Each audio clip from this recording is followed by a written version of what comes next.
had been awake for almost 30 hours. His eyes burned. His back hurt. His hands were covered in grease and small cuts from working on broken pipes all day. The environmental systems on Deck 7 of the space station had failed again, and he was the only engineer available to fix them. The galactic trade station called Horizon's Edge was home to thousands of beings from hundreds of different planets. Humans, were still relatively new to the galactic community. They had only discovered faster-than-light travel about 50 years ago. Most alien species still looked at humans with curiosity, like children who had just learned to walk. Did not care about any of that right now. He only cared about finding his bed and sleeping for the next 12 hours. He walked through the long metal hallways of the station. The lights were dim because it was the night cycle. Most beings were asleep. His feet moved automatically. He had walked this path hundreds of times before. Left turn, right turn, straight ahead through the door. He pushed open a door and stepped inside. Something was wrong. The room was filled with warm, purple light. Steam floated in the air. The floor was made of smooth black stone, not metal. There was a sweet smell, like flowers from some distant world. This was not the maintenance corridor. Blinked his tired eyes. He looked around the room in confusion, and then he saw her. A woman stood in the center of the room. She was standing under a waterfall of glowing violet water that fell from the ceiling. The water sparkled like liquid stars, and she was completely naked. Her skin was pale white, almost like snow. Her hair was long and silver, flowing down her back like a river of moonlight. Her body was tall and elegant, with perfect curves. She looked like a goddess from an ancient story. But the most striking thing was her face. She had high cheekbones and full lips. Her eyes were large and crimson red, like two burning rubies. And when she opened her mouth in shock, saw two sharp fangs. She was the vampire species of the galaxy. For one long second they stared at each other. Neither of them moved. Neither of them breathed. Then screamed. The woman screamed too. Spun around and tried to run, but his feet slipped on the wet floor. He fell hard on his back. Pain shot through his body. He tried to get up, but the door behind him burst open. 4 guards rushed into the room. They wore black armor and carried long silver spears. Their red eyes glowed with anger. "Intruder," one of them shouted.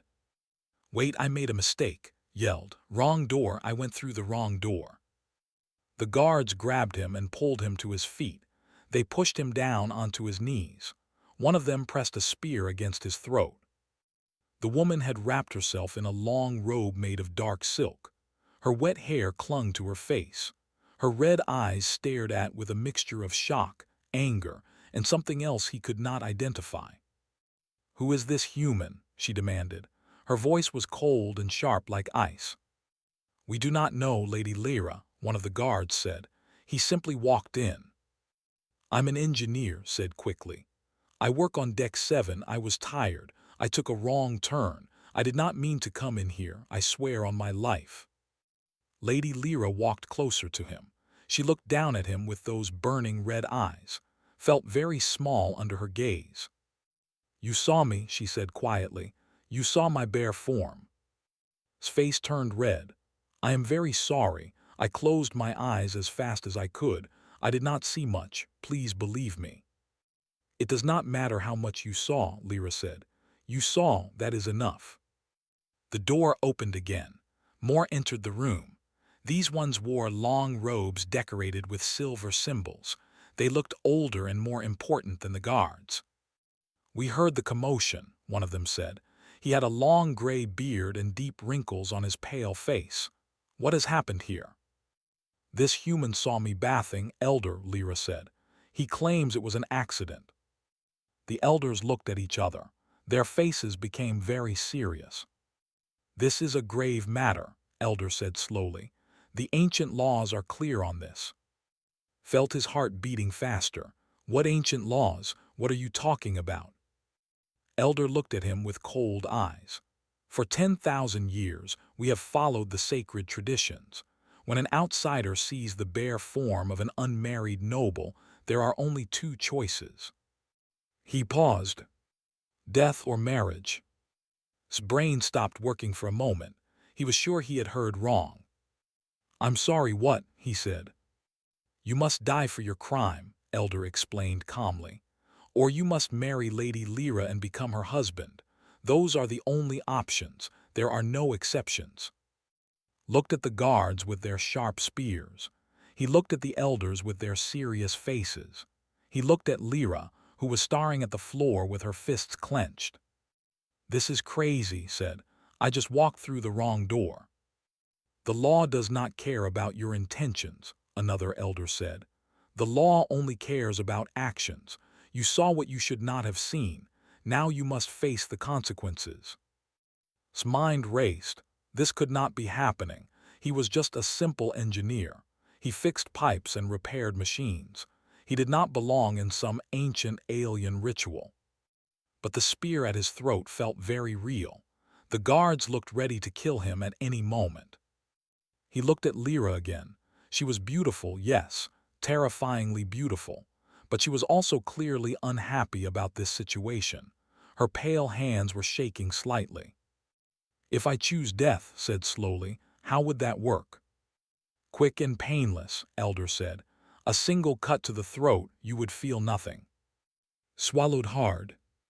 "And if I choose marriage?" "You would become Lady Lyra's husband. You would live among you would follow our customs and traditions, but you would live." Thought about his small room on deck 7. He thought about his job fixing broken pipes. He thought about his dreams of one day returning to Earth and seeing his family again. He looked at Lyra. Her red eyes met his. For a moment he thought he saw fear in them too. "I choose marriage," said. The room went silent. The elders looked surprised. The guards lowered their spears slightly. Lyra's face changed color, going from white to a deep purple that guessed was the version of blushing. "You choose to marry me," she said. Her voice was higher than before. "You do not even know me." "I do not know you," agreed. "But I know that I do not want to die today. We can figure out the rest later." Elder nodded slowly. "Very well. The human has made his choice. By the ancient laws, he and Lady Lyra are now engaged. The wedding will take place within 30 standard days." Lyra opened her mouth to argue, but no words came out. She looked at with an expression of complete disbelief. Gave her a weak smile.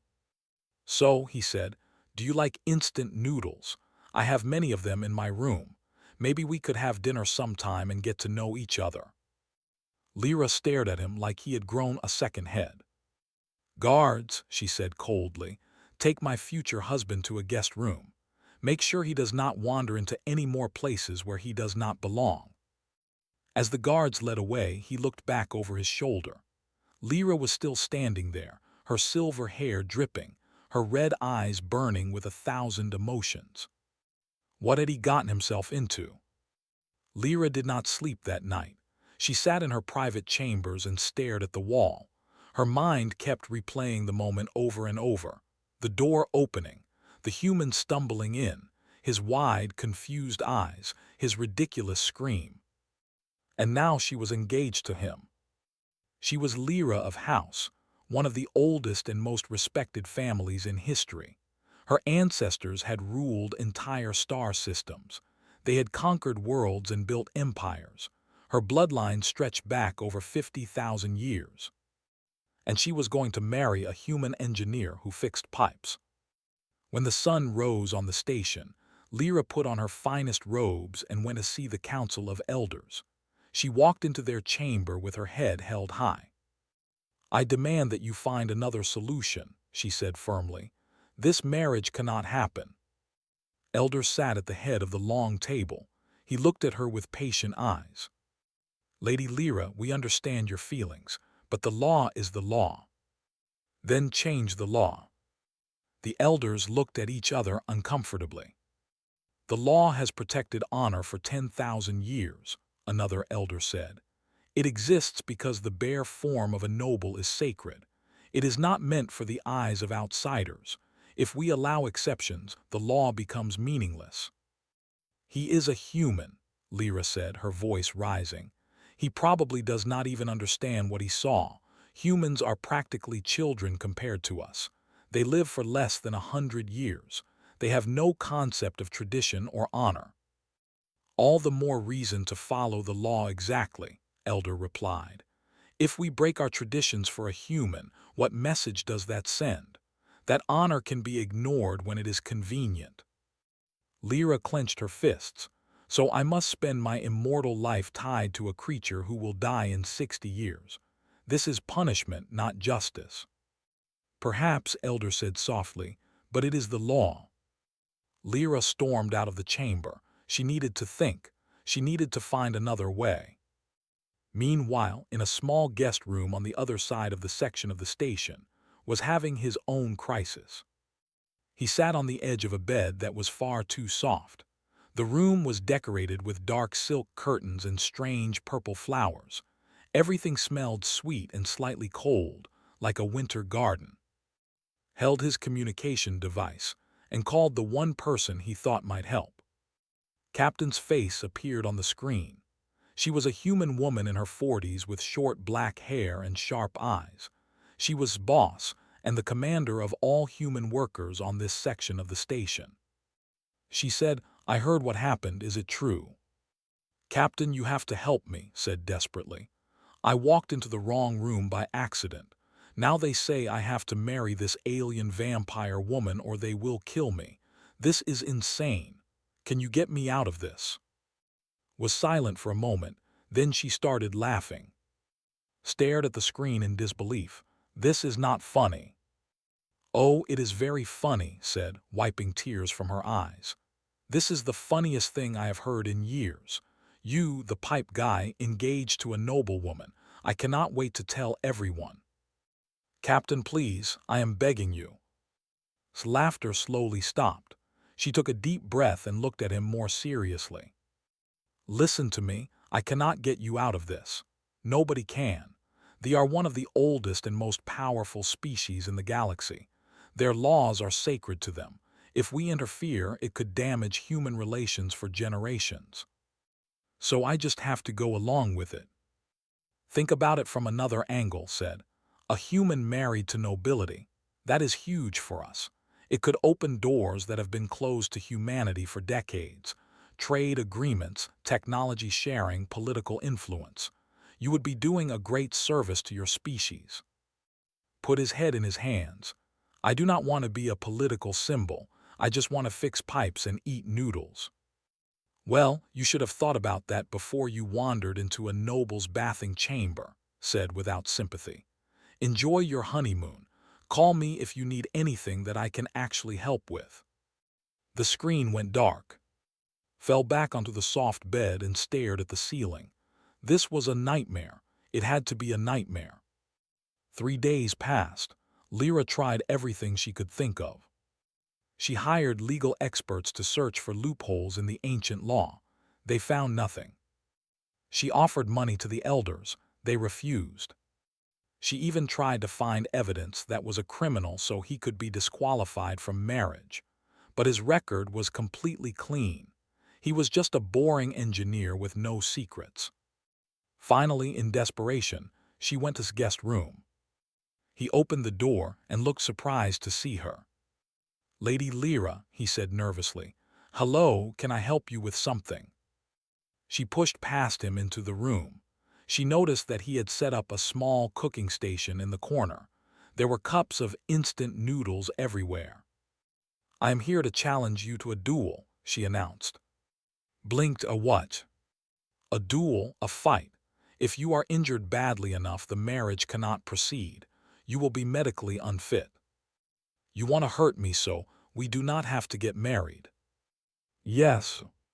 "Thought about this for a moment. And what happens if I refuse to fight?"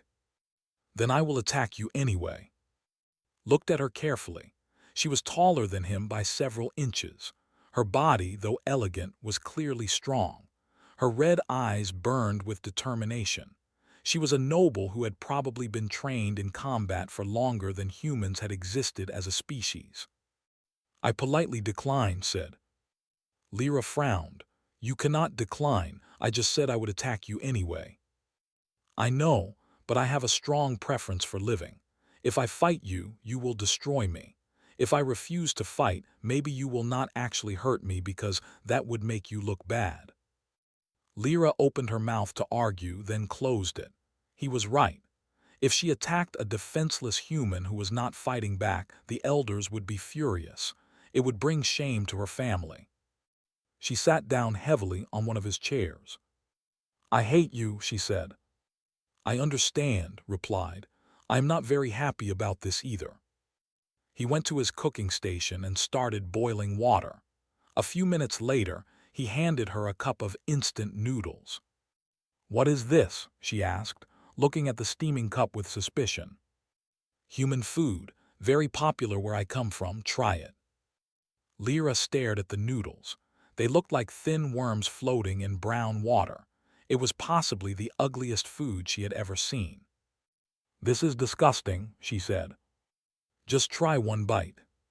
She lifted some noodles with the small fork he gave her. She put them in her mouth and chewed slowly. Her red eyes widened. "This is actually not terrible," she admitted. "I know," said with a small smile. "My grandmother used to say that instant noodles could solve any problem. Want some more?" Lyra ate the entire cup. Then she ate another one. The salty, savory taste was strangely comforting. It was nothing like the refined foods she usually ate. It was simple and warm and honest. Like the human sitting across from her. "Why are you not afraid of me?" she asked suddenly. Looked up from his own noodles. "What do you mean?" "I am. My people are predators. We drink blood. We have conquered worlds. Most species are terrified of us, but you just sit here and offer me noodles." Shrugged. "You have not tried to hurt me yet. Well, you threatened to, but you did not actually do it. And you seem more angry than dangerous right now. I do not like to judge people before I know them." Lyra stared at him. In her 200 years of life, she had met thousands of beings, nobles and warriors, diplomats and kings. All of them had treated her with fear or greed or political calculation. This human just treated her like a person. "You are very strange," she said finally. "Thank you," replied. "You are very scary, but in a good way." Lyra felt her lips twitch. It was almost a smile. She stood up and walked toward the door. At the doorway, she paused and looked back at him. "The courtship rituals begin tomorrow," she said. "Try not to embarrass yourself too badly." "I will do my best," said. Lyra left without another word. But as she walked back to her chambers, she felt something she had not felt in a very long time. Curiosity. Maybe, just maybe, this human was more interesting than she had thought. They had very strict rules about courtship. Before a noble could marry, they and their partner had to complete a series of ancient rituals. These rituals were designed to test the bond between the couple and prove that they were worthy of each other. Learned all of this from a long document that a servant delivered to his room. The document was written in formal language that took him hours to understand. By the time he finished reading it, his head was spinning. There were 3 main rituals: the first gift, the night walk, the blood offering. If he failed any of them, the marriage could be canceled. But if he failed badly enough, he might also be executed for insulting tradition. No pressure. The first gift ceremony happened in a large hall filled with nobles. They sat on floating chairs arranged in a circle, all watching with curious red eyes. He felt like an animal in a zoo. Lyra stood in the center of the circle, wearing a beautiful black dress decorated with silver stars. Her silver hair was arranged in complex braids. She looked like a queen from a fairy tale. Elder stood between them. "The first gift," he announced, "is a test of understanding. The suitor must offer something precious to the noble, something that shows they understand her heart and her desires. If the gift is accepted, they pass. If it is rejected, they fail. Swallowed nervously. He had thought about this for days. What could he give to a woman who had lived for 200 years? A woman who had probably owned palaces and jewels and treasures beyond imagination. He reached into his bag and pulled out his gift.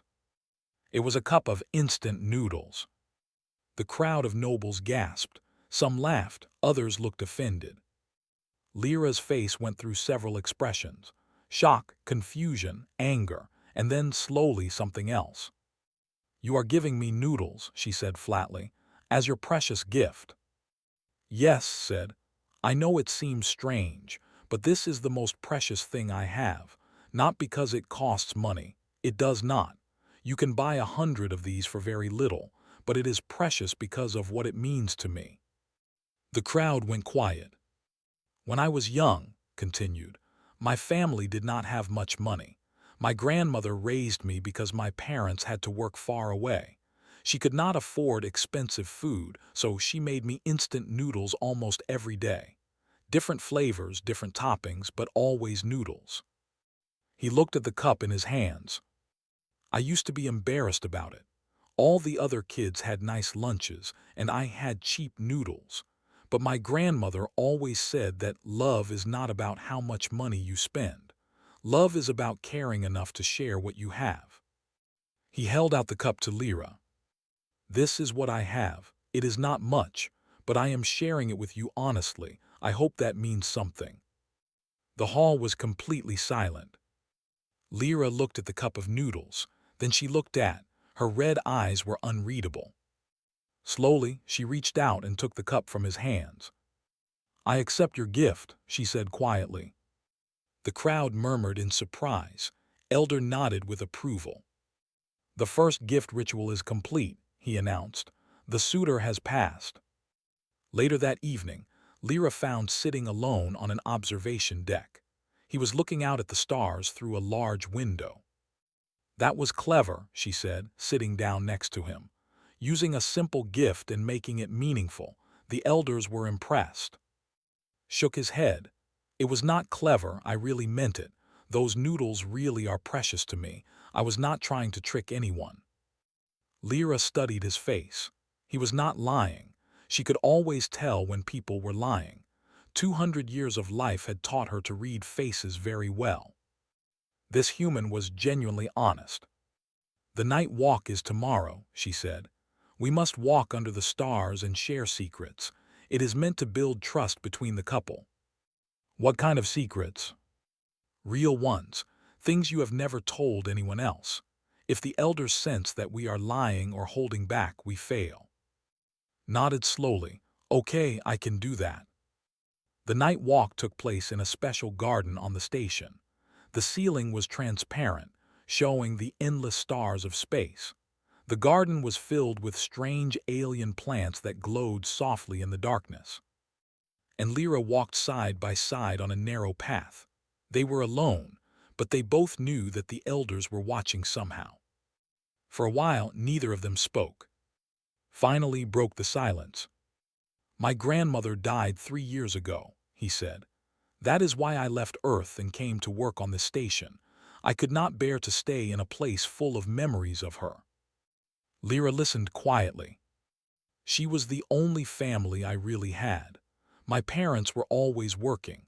My grandmother raised me, taught me how to fix things, how to cook, how to be a good person. When she died, I felt like I lost everything." He looked up at the stars. "I came out here hopping to start over, find a new purpose. But honestly, most days I still feel lost." Lyra was silent for a long moment. Then she spoke. "I have lived for 200 years," she said. "In that time I have watched everyone I ever cared about grow old and die. Friends, lovers, even my own parents eventually. They live for thousands of years, but we are not immortal. We just live long enough to lose everyone." She stopped walking and looked at a small glowing flower. "When you live as long as I do, you learn to stop caring. If you care, you get hurt. So you build walls, you keep people away. You become cold and distant because it is safer than feeling pain over and over again. She turned to face. I have not let anyone close to me in over 50 years. It is lonely, but it hurts less than the alternative. Nodded slowly. I understand that.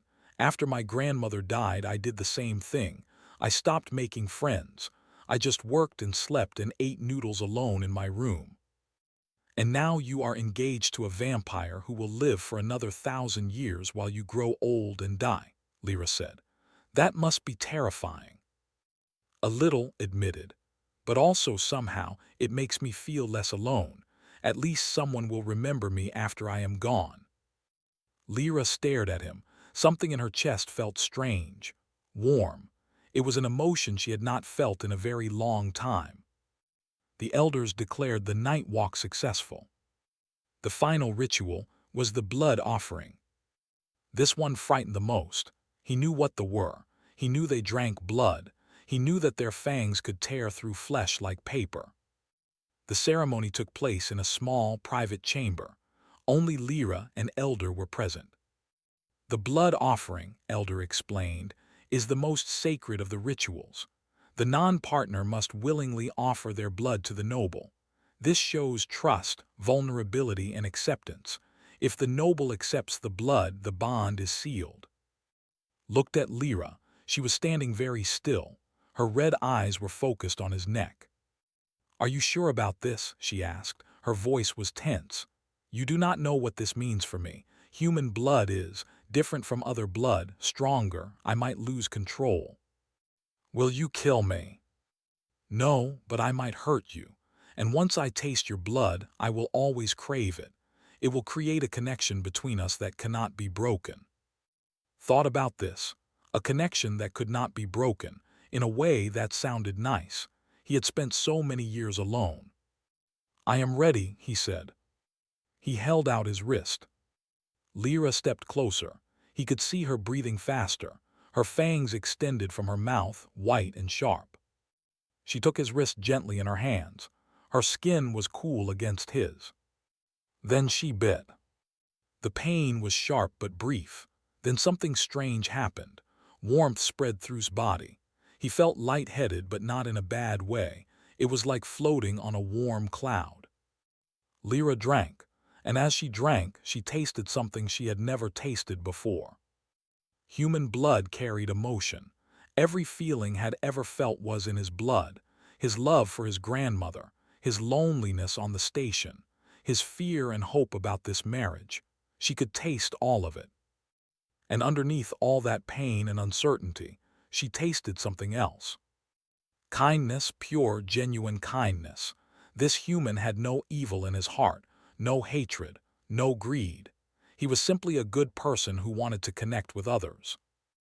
Lyra pulled away suddenly. Her hands were shaking. What is wrong? Asked weakly. Nothing, Lyra whispered, but tears were forming in her red eyes. Nothing is wrong. For the first time in 50 years, Lyra felt something break inside her. The walls she had built around her heart were cracking. Elder smiled. The blood offering is complete, he said. The courtship rituals are finished. The wedding may proceed. As they left the chamber together, Lyra did not let go of his hand. The news of the engagement spread across the station like fire. A human marrying a noble was unheard of. Some species thought it was romantic. Others thought it was disgusting. They themselves were divided. But one was angrier than anyone else. His name was, and he was Lyra's cousin. Had wanted to marry Lyra for over 100 years, not because he loved her. He did not even like her very much. But House was powerful and wealthy, and marrying Lyra would make him one of the most important nobles in the empire.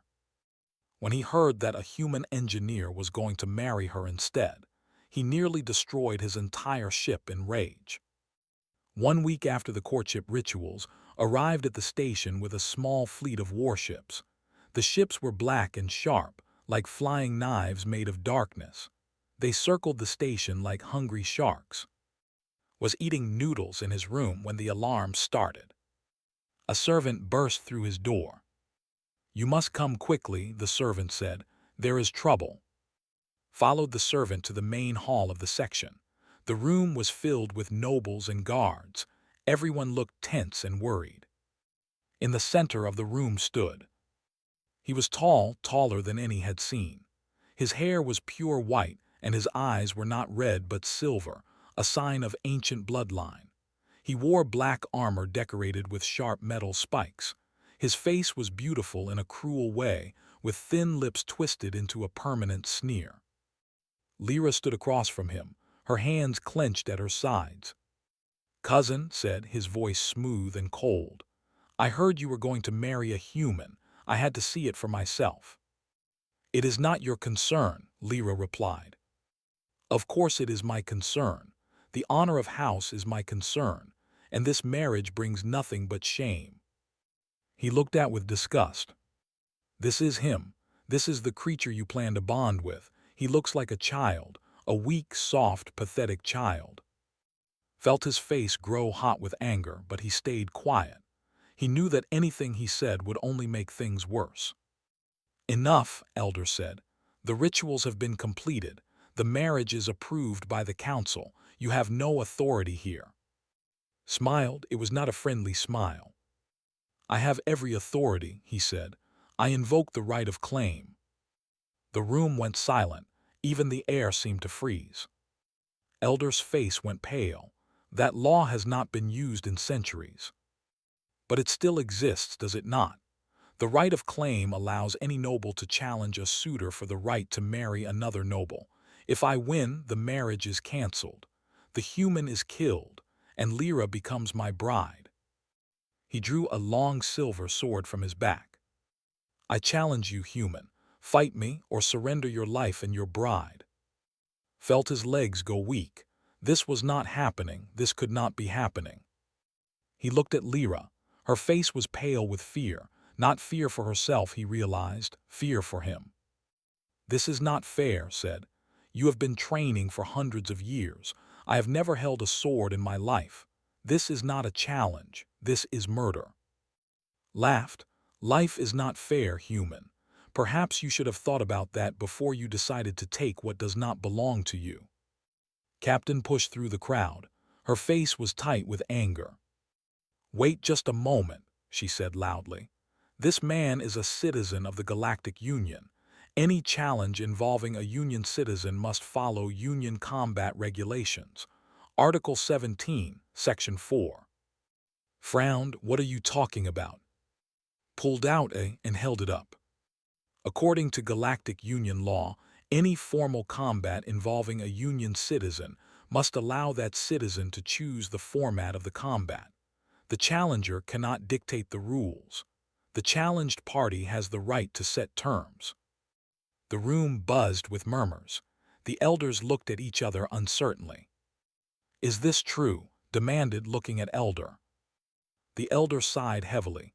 "The station is Union territory. Union law applies here. The human has the right to choose the format." Silver eyes burned with fury.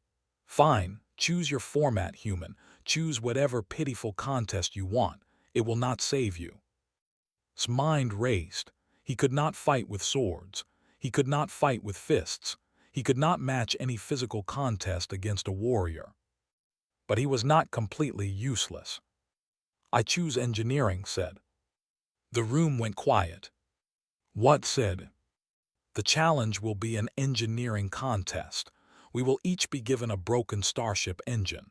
Whoever repairs it first wins. If I win, you leave and never come back. If you win, you get what you want." Stared at him like he had spoken nonsense. "You want to compete in fixing machines. This is your great strategy." "Yes." Burst out laughing. The sound echoed through the hall. "This is perfect. This is absolutely perfect. You think I, a warrior of house, will be defeated by a grease-covered mechanic. I accept your foolish challenge. It will make my victory even." The contest was set for the next day. 2 identical starship engines were brought to a large hangar. They were both broken in exactly the same way, with the same problems and the same damaged parts. a team of neutral engineers from different species that the challenge was fair. Spent the night before the contest in his room, not sleeping. He just sat and looked at his tools. These were the same tools his grandmother had given him when he was a boy. She had taught him how to use each one. "Work with your hands," she used to say. "Work with your heart, everything else will follow." He hoped she was right. The hangar was crowded the next morning. News of the contest had spread, and thousands of beings from all over the station had come to watch. There were nobles, human workers, aliens of every species, even some reporters from the galactic news networks. Stood in front of his engine. It was a mess of wires and broken parts. To most people, it would look like impossible chaos. To it looked like home. Stood in front of his own engine. He had removed his armor and was wearing simpler clothes, but his silver eyes still burned with arrogance. "Begin," Elder shouted. Moved. His hands flew across the engine with practiced speed. He had spent his whole life fixing things. He knew the language of machines the way poets knew the language of words. Every broken wire, every damaged circuit, every misaligned component spoke to him. He did not think, he just worked. On the other side of the hangar was struggling. He stared at the engine like it was a foreign monster. He had never touched a tool in his life. Servants had always done such lowly work for him. He tried to copy what was doing, but his movements were clumsy and slow. He connected the wrong wires. He broke a component he was trying to fix. Oil sprayed across his face and clothes. The crowd watched in silence. 10 minutes passed, 20 minutes. His engine began to hum. The sound was beautiful, like music. The engine was coming back to life. His engine remained dark and dead. He was covered in oil and grease. His hands were cut from sharp metal edges he did not know how to handle. At the 18-minute mark, stepped back from his engine. It roared to life. Lights flashed green. The power systems came online perfectly. It was fully repaired. "The contest is over," Elder announced. "The human has won." The crowd erupted. Humans cheered. Some aliens clapped. Even a few nobles nodded with respect. Stood frozen in front of his broken engine. His face was twisted with disbelief and rage. "This is not possible," he whispered. "This cannot be possible." Walked over to him. Despite everything, he felt no hatred for this man. He only felt tired. "We all have different strengths," said quietly. "You are a great warrior, but today this was not a battle of warriors. It was a battle of engineers, and in that world I am the master." His face turned purple with shame. Without another word, he turned and stormed out of the hangar. Within the hour, his ships left the station and disappeared into the stars. Lyra found sitting alone on the observation deck that evening. His hands were still stained with oil and grease. She sat down next to him. "You saved yourself today," she said softly. "You saved both of us." Shrugged. "I just fixed an engine. It is what I do." Lyra smiled. It was a real smile, warm and genuine. "My whole life, people have tried to protect me or control me. Warriors, nobles, politicians. They all wanted to use me or own me. But you did not fight like them. You fought like yourself. A human engineer with a bag of tools and a lot of courage." She leaned her head against his shoulder. "I think I am starting to understand why humans are special." Looked out at the stars and felt something warm bloom in his chest. Maybe this marriage would not be so bad after all. The days after his defeat were surprisingly peaceful. The station returned to its normal routine. Ships came and went. Traders made their deals. Life continued. But for Lyra, everything had changed. They spent more time together now. Not because the rituals required it, but because they wanted to. Lyra would visit's room and eat noodles while he told her stories about Earth. Would visit Lyra's chambers and listen to her tales of ancient history. They were becoming friends. And maybe something more. One evening, about a week before the wedding, Lyra invited to walk with her through the garden, the same garden where they had done the night walk ritual. But this time, there were no elders watching. It was just the two of them. The stars shone overhead. The glowing flowers painted everything in soft colors. The air was cool and sweet. Lyra walked slowly, her silver hair flowing behind her like a river of moonlight. She seemed nervous about something. She said finally, "I need to talk to you about something important." "Okay." She stopped walking and turned to face him. Her red eyes were bright with emotion. "When this all started, I hated you. I hated the situation. I felt trapped and angry and humiliated. A proud daughter of house, forced to marry a human because of a stupid accident." Nodded, "I know. I am sorry for all of this." "No, let me finish." Lyra took a deep breath. "But then I spent time with you. I watched you face the elders with honesty. I saw you defeat with cleverness instead of violence. I tasted your blood and felt your kindness." She reached out and took his hands in hers. "I have lived for 200 years. I have met thousands of beings, nobles and warriors, kings and emperors, but I have never met anyone like you. You are simple, yes. You are not powerful or wealthy or ancient, but you are good, truly good, and that is worth more than all the treasure in the galaxy." Felt his heart beating faster. "Lyra." "I am not angry anymore," she continued. "I am not trapped. When I stand beside you at our wedding, it will not be because of some ancient law. It will be because I choose to, because I want to." She squeezed his hands. "But there is something you need to know, something I should have told you earlier." Felt a cold wave of worry. "What is it?" Lyra looked away. Her voice became quiet and sad. "You are human. You will live for maybe 80 or 90 years if you are lucky. Then you will grow old. Then you will die, and I will still be here. I will live for another 1,000 years, maybe more." She turned back to him. Tears were forming in her eyes. "I have watched everyone I love die. My parents, my friends, my first love, who was a beautiful poet who passed away in a war 300 years ago. Every time, I promised myself I would never love again, because the pain of losing someone you love is worse than anything else in the universe." Tears rolled down her pale cheeks. "And now I am falling in love with you, a human who will leave me in the blink of an eye, measured by and I do not know if I am strong enough to go through that pain again." Was silent for a long moment. He had thought about this too. Late at night, when he could not sleep, he had imagined what it would be like to grow old while Lyra stayed young, to become weak and frail while she remained strong and beautiful, to die knowing she would continue without him. It was terrifying, but it was also beautiful in a strange way. "Lyra," he said softly, "you are right. I am going to die someday. Maybe in 50 years, maybe in 60, and you will have to continue without me."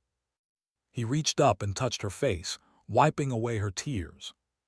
"But think about this. For your entire life you have been building walls, pushing people away, trying to protect yourself from pain. And what has it given you? 50 years of loneliness, 50 years of emptiness." He looked into her red eyes. "Is that really better than loving someone and losing them? At least if you love, you have something to remember, something beautiful to hold onto during the long years ahead. What do you have if you spend those years alone?" Lyra stared at him. No one had ever said anything like this to her. "I did not ask for this marriage," continued, "but I am not running away from it.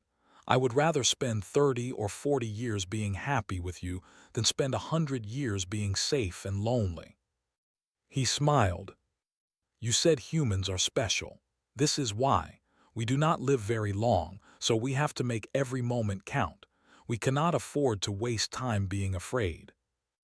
Lyra's hands were shaking. She had never felt so vulnerable, so exposed. Everything she had built to protect herself was crumbling. "There is another option," she whispered. Frowned. "What do you mean?" Lyra wiped her eyes and took a steadying breath. There is an ancient ritual called the Eternal Bond. It is rarely used because it is dangerous and permanent. Once done, it cannot be undone. What does it do? It connects two beings together through blood. They become linked. If one lives, the other lives. If one dies, the other feels it. A non-partner who completes the bond will live as long as their mate. His eyes went wide. You mean I would live as long as you, for thousands of years? Yes, you would stop aging at your current state. You would remain as you are now forever until I die. And when I die, you will die with me. Felt the world spinning around him. This was too much to process. Living forever, stopping time, being tied to another person for eternity. Why did you not tell me this before? He asked. Because it is a big decision. The biggest decision anyone can make. I did not want to pressure you. I did not want you to feel obligated. She looked at the ground. I wanted to give you a choice. If you want to live your normal human life, we can do that. We can have 30 or 40 happy years together. I will cherish every moment. And when you are gone, I will remember you forever. That would be enough for me. She looked up at him. But if you want more, if you want to stay with me through the ages, if you are not afraid of eternity, the eternal bond is possible. Was quiet for a long time. He thought about his grandmother. He thought about Earth. He thought about all the things he had dreamed of doing with his life. Then he thought about Lyra, her silver hair, her red eyes, her lonely heart that had finally started to open. He thought about waking up next to her, not just for decades but for centuries, exploring the galaxy together, watching stars be born and die, living adventures that normal humans could never imagine. It was terrifying, but it was also the most exciting thing he had ever considered. That is a lot, he said finally. I know. I would be giving up my entire human life, my ability to grow old naturally, my chance to see whatever comes after death. I know. Reached out and took her hand. Can I think about it? Not for long, just for tonight. Lyra nodded. Of course, this is not something to decide quickly. They walked back to the main section of the station in silence, but it was not an uncomfortable silence. It was the silence of two people who had said everything they needed to say. At Lyra's door they stopped. Whatever you decide, Lyra said softly, I will accept it. You have already given me more happiness than I have felt in 50 years. I will not ask for more than you can give. Nodded, he squeezed her hand one more time. Then he returned to his own room to think. He did not sleep that night. He sat by the window and watched the stars slowly move past the station. He thought about his grandmother. He could almost hear her voice. Follow your heart, everything else will follow. When the sun cycle began the next morning, knew what his answer was. He found Lyra in her chambers. She looked like she had not slept either. Her eyes were tired but hopeful. Walked up to her and held out his wrist. I have made my decision, he said. Lyra's breath caught in her throat, and life is short, even for eventually it ends. The question is not how long you live, the question is how much you live. He looked into her eyes. I choose you, I choose us, I choose eternity if you will have me. Lyra stared at him, then she smiled, then she started crying, then she laughed, all at the same time. You foolish, wonderful, beautiful human, she whispered. She took his wrist gently in her hands, her fangs extended. This will hurt more than before, she warned him. The eternal bond requires a deeper connection. Are you ready? Took a deep breath. Ready. Lyra bit down. The pain was intense. It felt like fire flowing through his veins, gasped and clenched his teeth. His vision went white. But then the pain faded, and something else took its place. He could feel Lyra, not just her body but her soul, her emotions, her ancient memories, her loneliness and her hope, her fear and her love. It was like their hearts had merged into one. Lyra pulled back.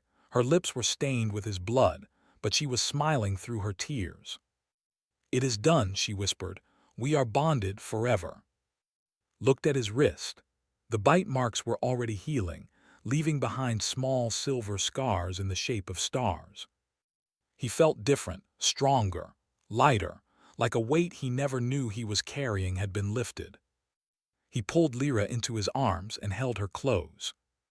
"Forever," he repeated. Outside the window, the stars continued their eternal dance, and somewhere in the universe, a human and a vampire had chosen to dance together.